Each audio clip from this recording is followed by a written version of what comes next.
Well, Stephen Willeford, it's always an honour and a privilege to be in your company. And I was just saying to you offline that I feel like it's around 2.5, 3 years that me and you got to know each other. And, I count you as one of my friends. And we met for the first time last July at the Faith-Based Security Network. And you said something to me, which is really profound, because I said to you, Stephen, we were having a picture taken together. And I said to you, I wonder if people look at us and think, why are those two guys friends? I mean, I'm 45, a black English guy, and you're a 60-year-old Texan.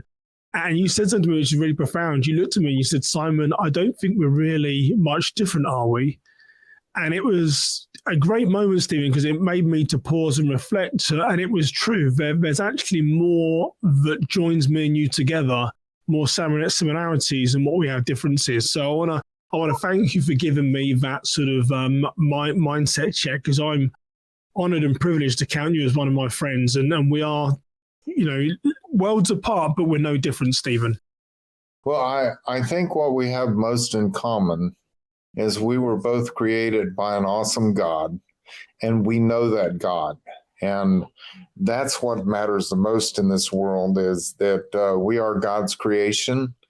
And we know him, and even more important than us knowing him, he knows us. Yes. And, so we have that in common, and any differences that we might have are minor compared to that. And so, I even talk about the differences in the name over the church that we go and worship. The name that is over the top, that really doesn't even matter, because all that does matter is that we believe in Jesus Christ. Yeah. He is our Savior. He's the only way that we're going to see our Creator, God, our Father, and his blood covers all of our sins. And so if we have a different name of a affiliation over the church, and we might see some of the scriptures differently, and one of us is wrong and one of us is right, but Jesus's blood covers us, and it doesn't matter whether we're right or wrong on that, as long as we believe in Jesus and we believe he's the only way, and we teach the Bible as best we can, and that's all that matters.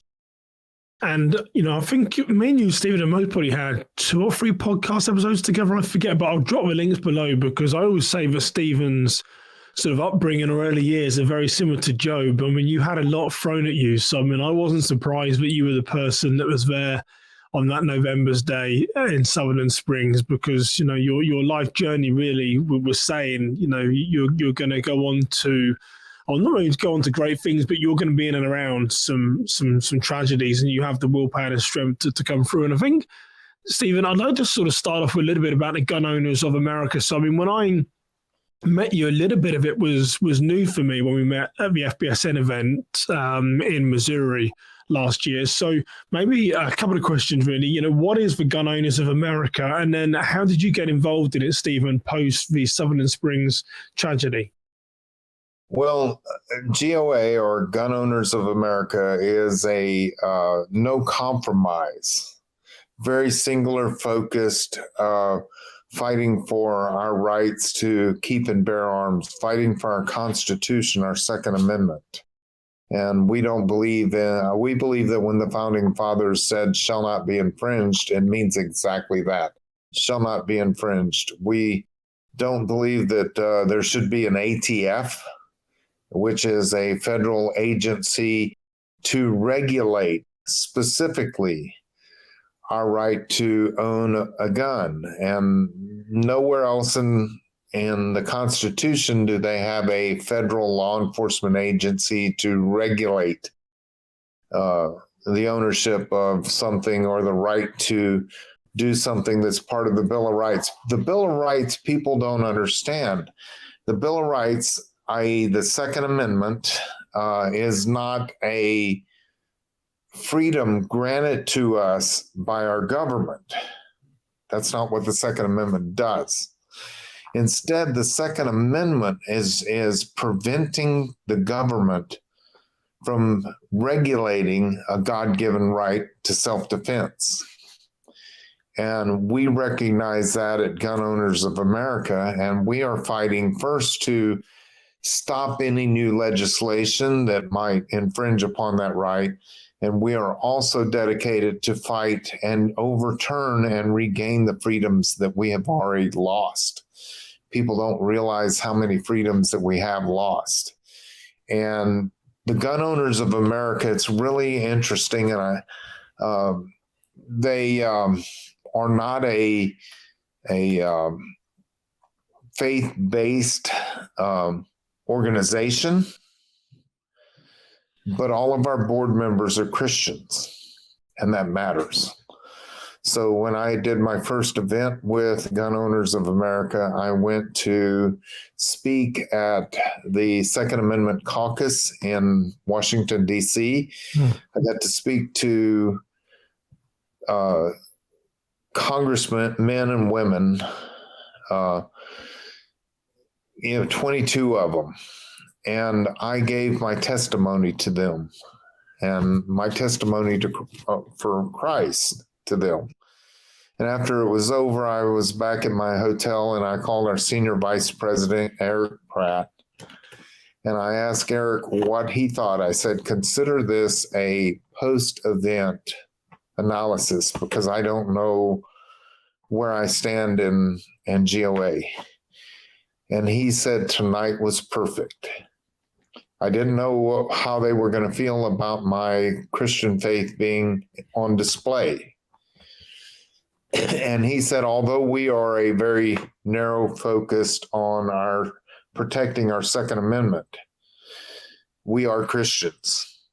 And this is what Gun Owners of America needs. They need everybody to know that we are.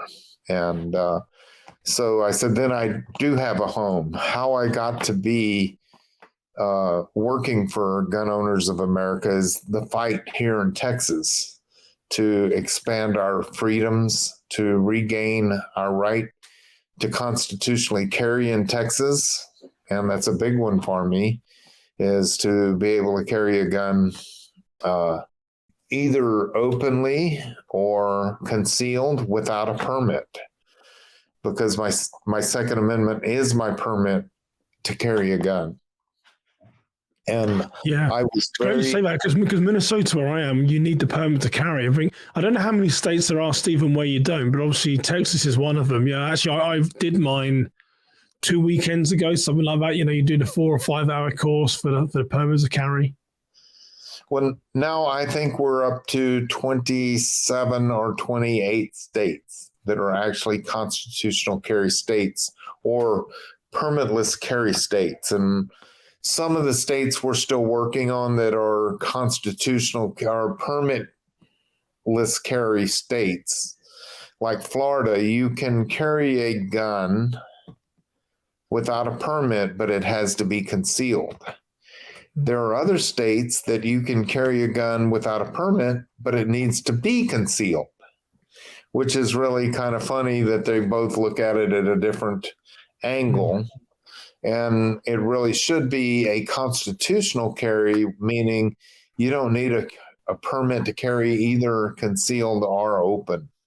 And that being said, I continue to keep my Texas permit up.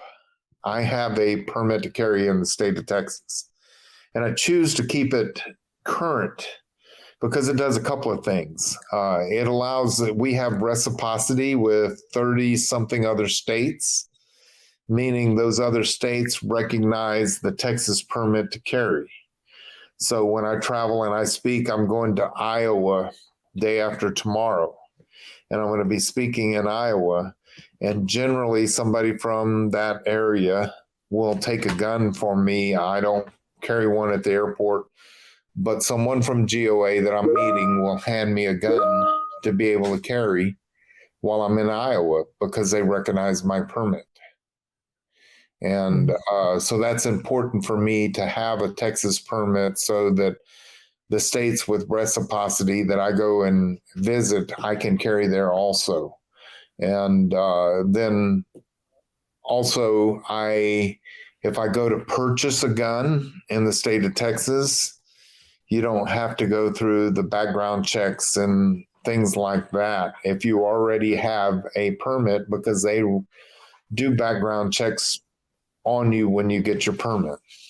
So I don't have to go through that process to buy a firearm. And so then Gun Owners of America is sort of policy advocates for all firearms holders. So it's something that people won't necessarily, might not see on a day-to-day, but you're there fighting for the rights of American gun owners, correct? We are. And again, I was down here in Texas and I was fighting for those rights. That year, we passed 14 pro-gun bills, and right along with things like the Suppressor Freedom Act, which allows any suppressor made in the state of Texas, not sold outside of the state of Texas, not carried outside the state of Texas, to be legal. And the hotel bill, which means that no hotel can prevent us from carrying in a hotel. It's considered an extension of our home if we're on the road. So we passed like 14 bills that the governor signed, and I was out there fighting. And GOA saw how hard I was fighting for these rights, and they called me up and offered me a job. Yeah, wow. Well, it sounds like you're the perfect person to be working alongside them. So I'm assuming if people if they Google Gun Owners of America, they can get some more information. And it sounds to me that you're probably a 501c3 nonprofit. Is it you live by donations? How do people learn more or get involved, Stephen? Well, we do live on donations. Our lawyers aren't cheap. And we live off memberships and activism. Once you join the GOA, and you can go to gunowners.org, and sign up. Once you become a member and sign up for emails, then you get emails of your area, what's going on in your state, in your local area, what's happening, and when you need to go to the Capitol and fight for your rights and things like that. And that's gunowners.org.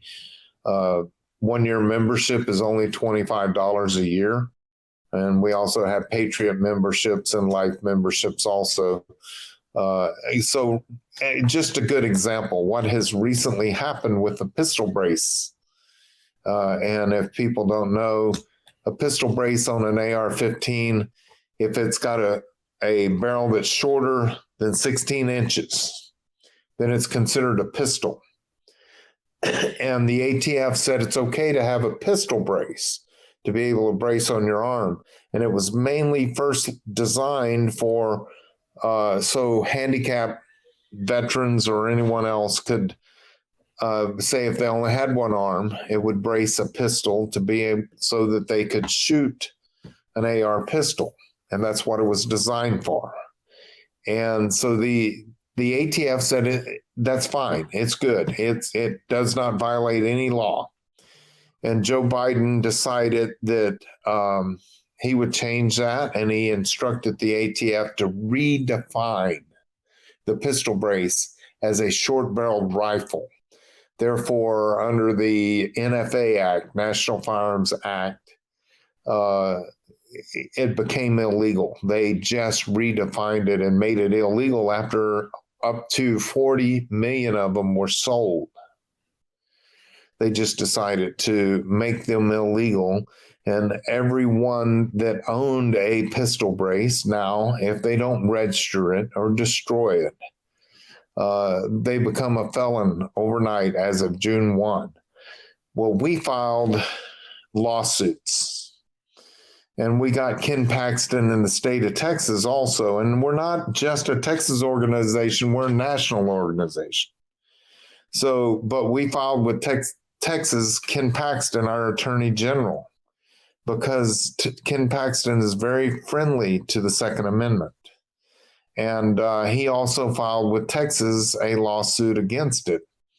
And the judge has now declared that there is a stay, meaning we don't have to comply at this point until it works through the courts for all the plaintiffs, which means all the gun owners of America, members, if you have a pistol brace and you haven't destroyed it and you haven't registered it, if you're a GOA member, you don't have to do that until the end of the lawsuit is all played out all the way to the Supreme Court.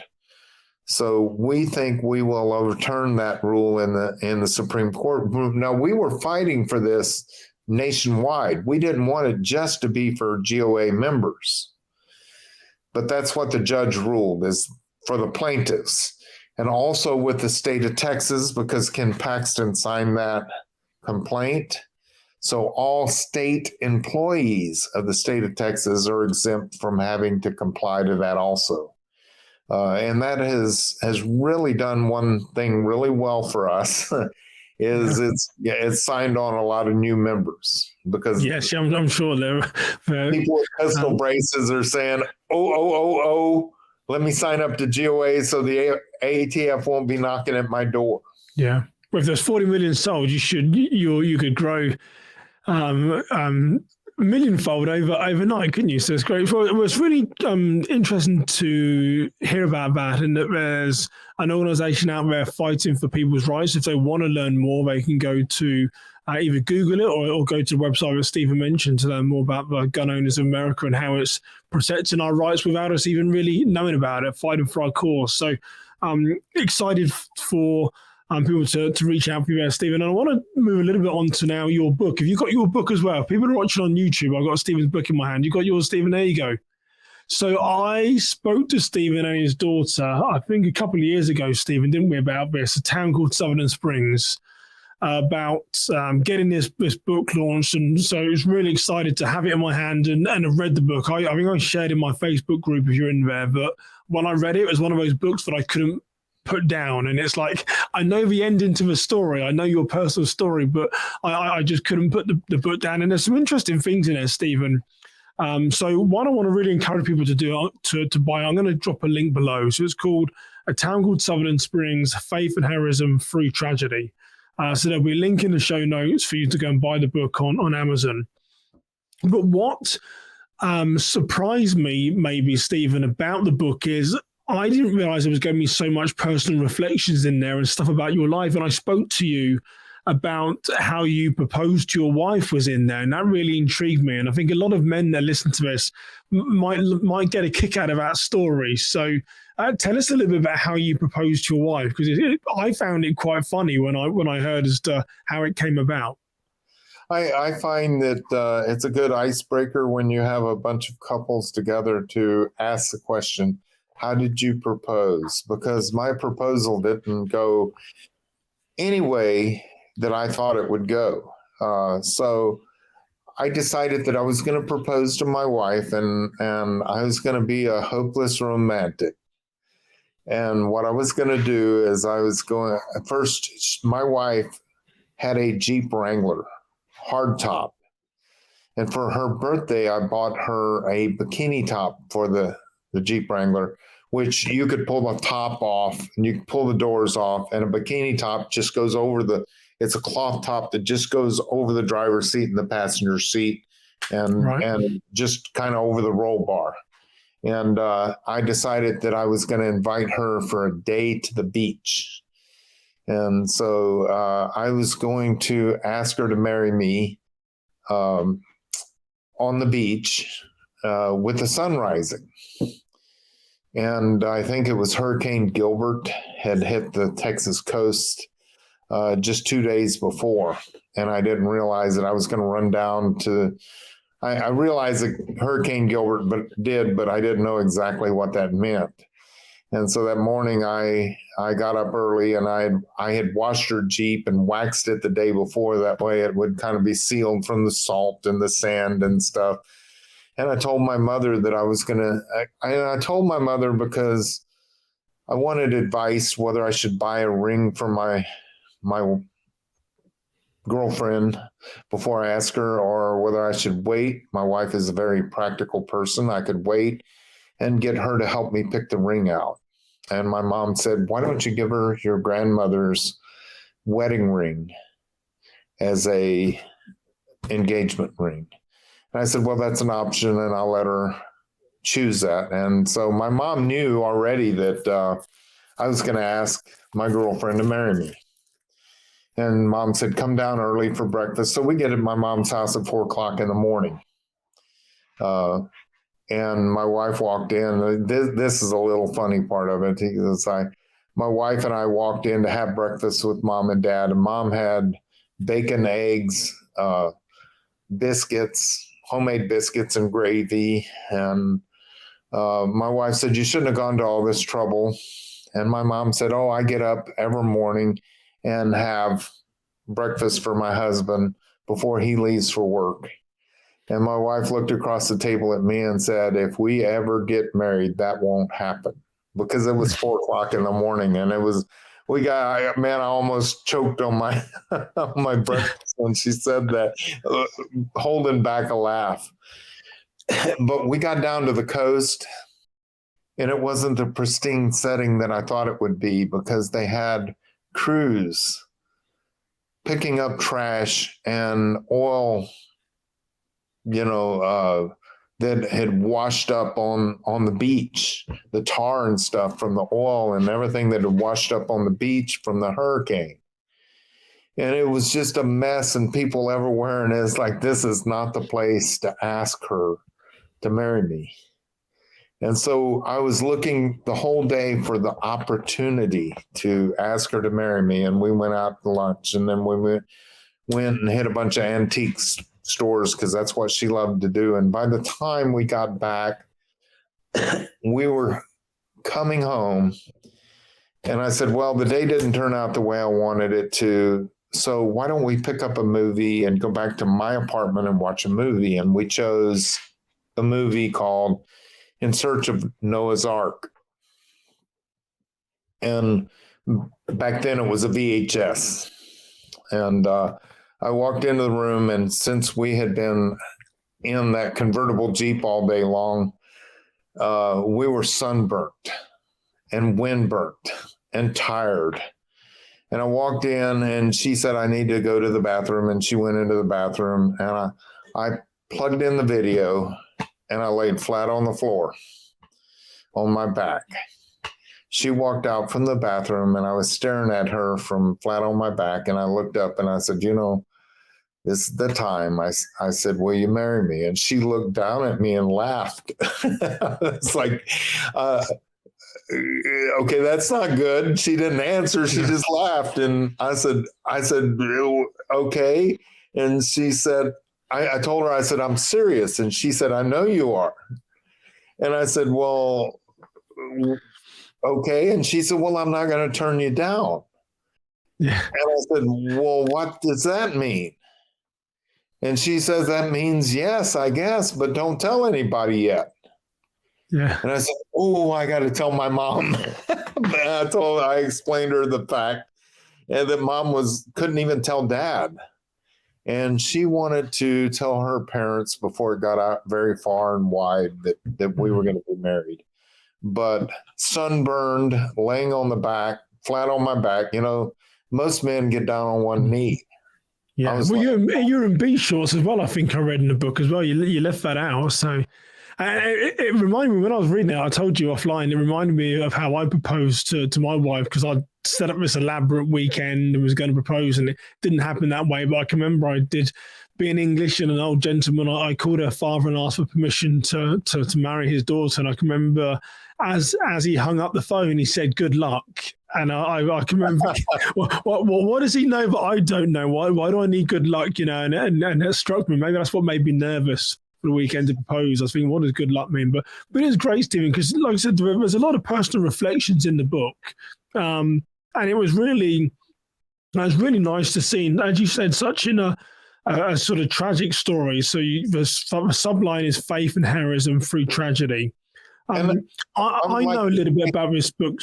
Go on, Stephen. I would like to say a little bit about faith and heroism through tragedy.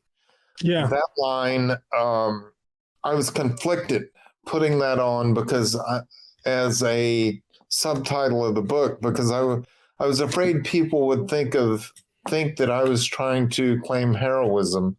And it's not just about, say, my heroism, but it's about a lot of the heroism of the people in the church, some some of the first responders that we talked to and interviewed, some of the people like Johnny Langendorf that opened up his truck and let a crazy guy barefoot with an AR-15 into his truck and gave chase down the road. And people like Gunny Macias that was shot 5 times in the abdomen, couldn't even stand himself, but used his Marine voice to bark out commands to get people to start motivating and saving lives, and then saying Jesus loves me with a little girl when she was scared. Julie Workman, that was a emergency room nurse that was shot through the breast and had one skip off of her leg. And she got up and started tying tourniquets within the church, bleeding from her own wounds and stuff. Or Zach Poston's grandmother, that as Zach Poston pushed a little girl underneath a pew to save her life and get her out of the view of the shooter started shooting Zach. And when he went down, he got shot 7 times, but his grandmother crawled on top of him, sacrificing her life and saving Zach.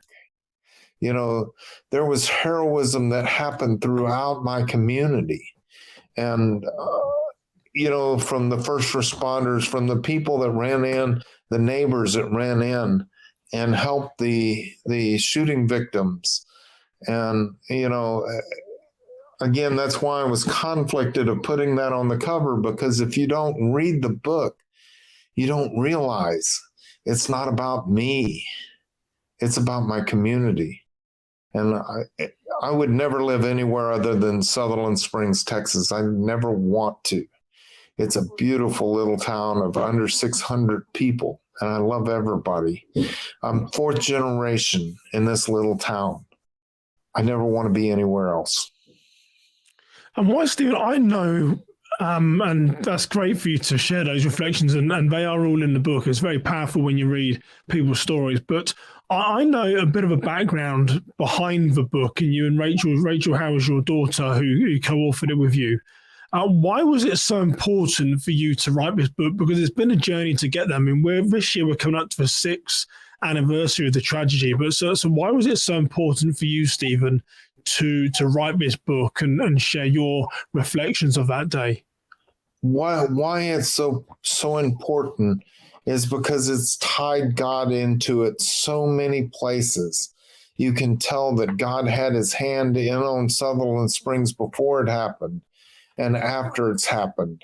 It's a story about how God used me, and when God calls you, I tell people the answer is yes. Here I am, Lord, because God called so many people that day to be part of this. And you know, when we first wrote the book and we hired a literary agent to try to get it published, and he was not a Christian, and the first thing he said after he read the book is it was extremely well written. He said, but we need to reach out to the right and the left equally. And we need to also reach out to the Christians and non-Christians too. So what he proposed is that we take God out of the book, take all of the influences and references about God out of the book, and tone down my Second Amendment stance. And my wife looked at me and said, I feel like Satan's holding a bag of money up saying, this can be yours. Just take God out of it. Take your faith out of it. And and we said no. That was something that was unacceptable for us, is to take our faith out of the book. It was a book. It's a book about a church shooting. How could we take our faith out of, because that's the only thing that got us through any of it. And so we refused, and he said, well, I'll see what I can do. And he never did anything with the book until after 2 years. He purposely tried to kill the book. And then when we finally were released from the contract with him, he said, good luck. And then the publishers that we talked to after that said, oh man, it's a great book and it should have been published years ago. Said, but it's old news and so it's not relevant to us. And I was like, if you read the book, it's relevant for any time. It may not be fresh on the news, but it's still relevant today. The things that are in the book are relevant. And so we ended up self-publishing with the help of John Lott, and everybody in the shooting world knows who John Lott is. His first book was More Guns, Less Crime. He's a doctor and he's a statisticianist, and he's absolutely an ingenious man. He's over the top, and he's now written like 11 books. And he said, you don't want to go through a publisher anyway. You want to self-publish. And Simon, you had suggested that we do the same before also. But he helped us through the process, and he wrote the foreword to my book, and to our book. And also Ted Cruz has written a foreword. Colonel Grossman's written a foreword. Just a lot of people.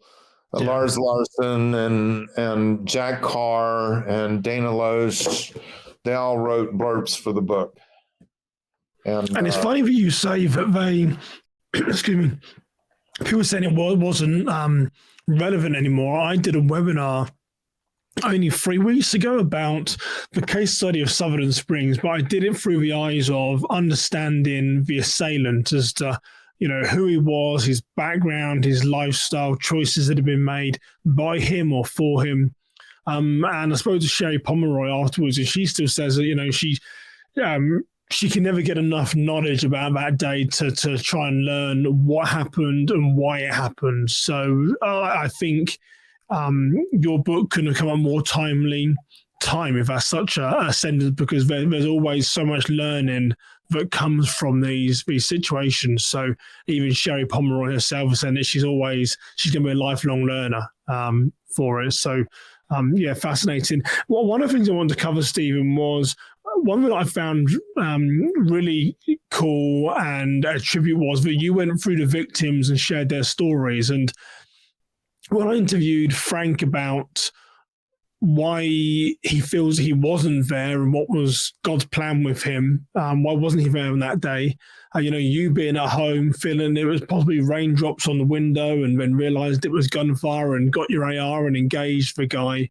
There was a couple of other people that I found sort of challenging my mind as to, well, why them? Why were they there? And there was a couple that were church shopping in the area and had never been to a church before, and tragically they lost their lives in the shooting. Do you want to talk about that couple? I forget what their names are. I didn't write them down for my research, but do you know the couple that I'm talking about?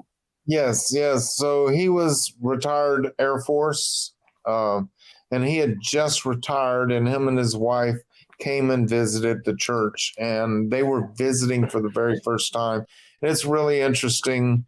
And at some point, I think I want to write a book called After I Put My Shoes On. And that's a great name. You told me that the other week, and I was like, that is a great name. It's kind of a follow-up to this because so many things have happened after the shooting and after this book. And after I got my shoes on, after I put my shoes on, because everybody knows that I ran across the street barefoot and engaged a shooter. So I think that's the perfect title. And I was going to Pennsylvania and had posted that on Facebook that I was going to do an event in Pennsylvania. And his family called me, his sister, or messaged me on Facebook and said, if you're going to be in Pennsylvania, I would like you to come and have dinner with us. We lost our brother and sister-in-law, and my father wants some closure. And so I went to Pennsylvania and not knowing, and I met them, and we cried together in the restaurant. We prayed together in the restaurant, and they said it gave their father closure, and he died shortly after that. But I guess some of the things that have happened, I've been to the Arctic Circle to speak with Native Alaskans about Christ, because their missionary told me that what they value the most in their culture is a man that would risk his life for his tribe. And I needed to go to the Arctic Circle to speak with them. And I did. And I was invited into a Alaskan mucky. And what a mucky is a sweat lodge. Basically, it was like 12 degrees outside. And they have a big barrel of water and a big wood burning stove, and it's red hot, and it's got rocks on top of it held on it with chicken wire, and they dip down into this barrel of water and pour it over the top of the rocks, and it steams in there. And me and all the Native Alaskans are in Native Alaskan men are all there, and the boys in this steam sauna, and it's 140 degrees in there, and we're sweating, look like lobsters and stuff. And that's where they tell their stories of faith. And I was able to go and speak to them, and I even got some of their culture in on that. And their culture is, and they said that their religious man long ago was approached by a bird, and the bird told him that there would be a pale-skinned man that would come up the river with no oars. And the rivers in Alaska run at about 18 miles per hour because they're all fed from snow melting off the mountains. And they run at 18 miles per hour. And at that time, they didn't know anything other than paddle boat, oared boats, canoes or whatever. And this bird, they said, told him that there would be a pale-skinned man that came up the river with no oars. And on that boat, there would be a black box that contained God.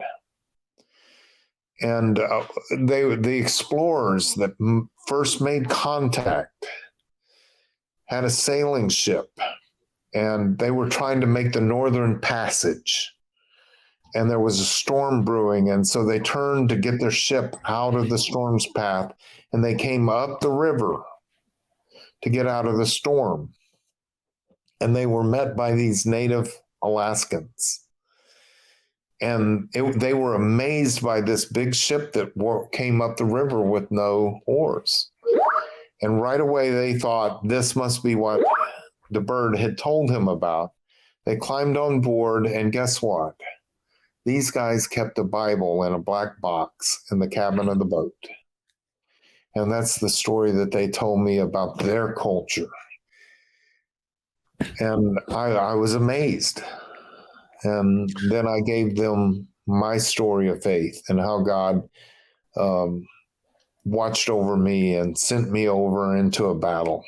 And so it's stories like that, stories about meeting the president, Donald Trump. Well, Stephen, I want to go back a little second. I want to talk about the guy and the retired military, I think you said he was, and his wife. So when you met his father then, what was the distance in time between the tragedy and then his father holding on, needing closure? And how many years after was that?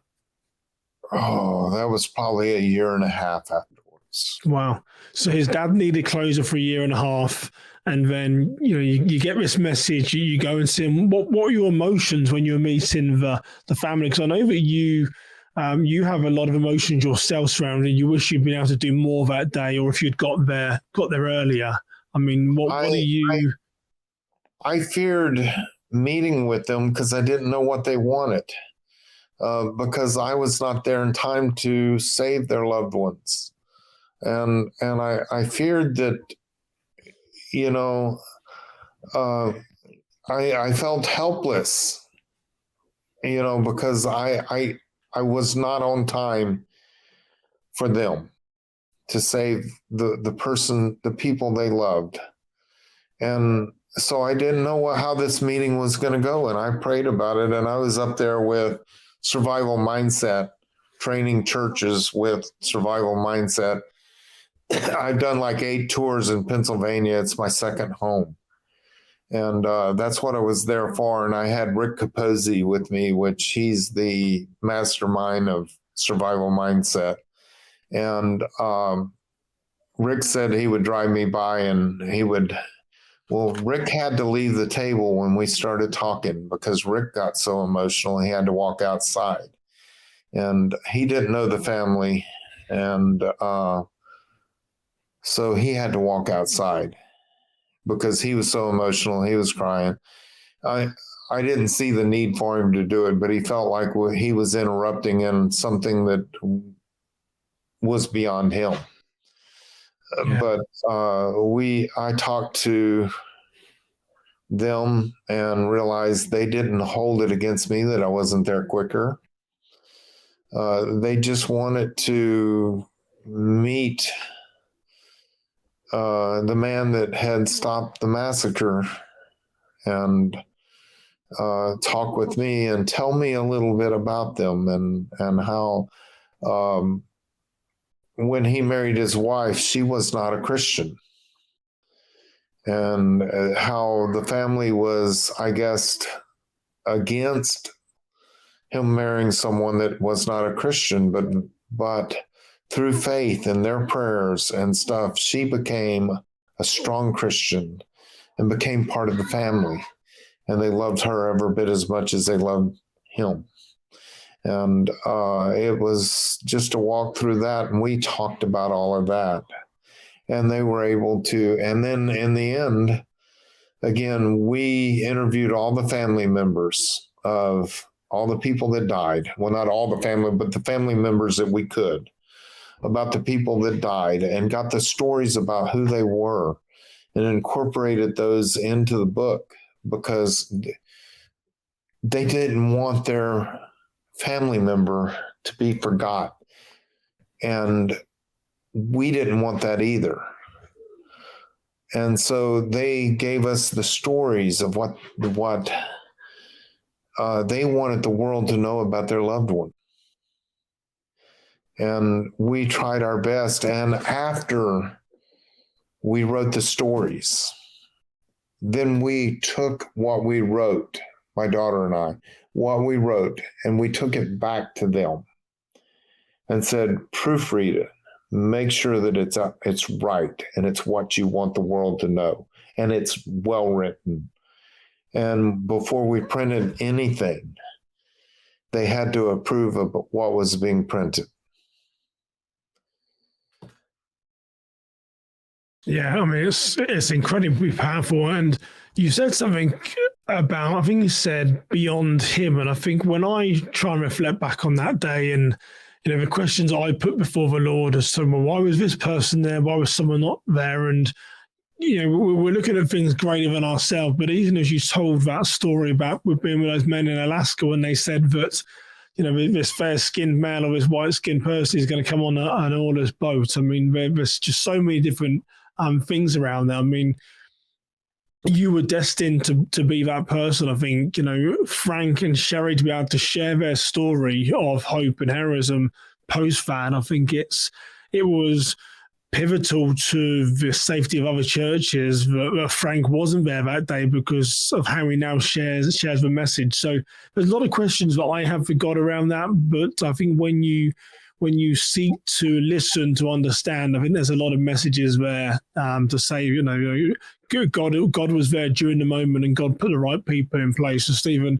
really honoured again as always to talk to you, and it is a great book. Like I said, I mean, I read it in like 2 or 3 days. I couldn't put it down. So I really encourage people listening to this podcast to go and check out the book, A Town Called Sutherland Springs. So Stephen, you can buy the book on Amazon, right? And buy the book on Amazon. And when you sit down to read it, I would suggest you have a box of tissues close. Yes, yeah, for sure. The early chapters are very, very emotional as you learn people's personal journeys. So, well, Stephen, Well, I'm going to drop a link. people have asked me before why I don't put it into a audio version, and and why don't you read it in an audio version? And I'm going to tell you, I can't get through it. I can't go back and read it. We have read it and forced ourselves to read it and edit it and make it what it is. But I can't read it without breaking down myself. And so there's no way I could do an audio version. But my son is going to do an audio version of the book eventually, and he's going to record it. And how cool can that be? Because my daughter wrote my book, and my son's going to do the audio version.